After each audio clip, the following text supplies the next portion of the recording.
Now the mayor of Atlanta and governor of Georgia, they're kind of pointing fingers at each other after they were blamed for the massive mess when the storm hit. Some 2,000 abandoned vehicles still litter the streets of Atlanta today. Local 10's Ashley Bridges is live in Atlanta for us with more on what you could call a weather war. Ashley?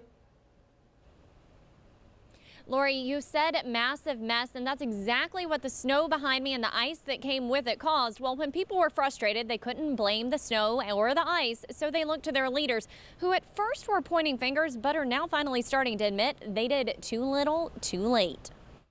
In an about-face, Georgia's governor now admits that the state was ill-prepared to handle Tuesday's snowstorm. I think we did not respond fast enough.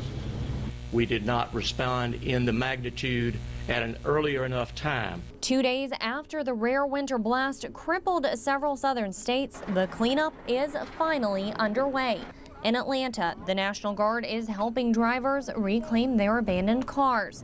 Georgia officials say all cars and trucks along Atlanta's roadways have now been cleared. I took an aerial view of the interstate system around the city, and there were a few spots that still required action. By the end of the afternoon, I'm told that even those spots were cleared. Hundreds of motorists had to leave those cars on Tuesday after 2 inches of snow and ice caused massive gridlock.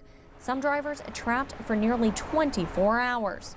I was going to the airport, flight attendant, and we got stuck behind a couple of trucks.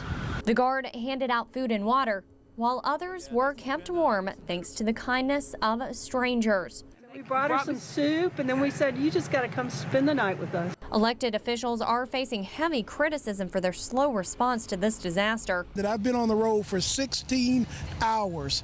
Someone needs to be held accountable. The icy weather caused chaos across much of the South, closing schools and grounding flights. And now the storm is blamed for at least a dozen deaths.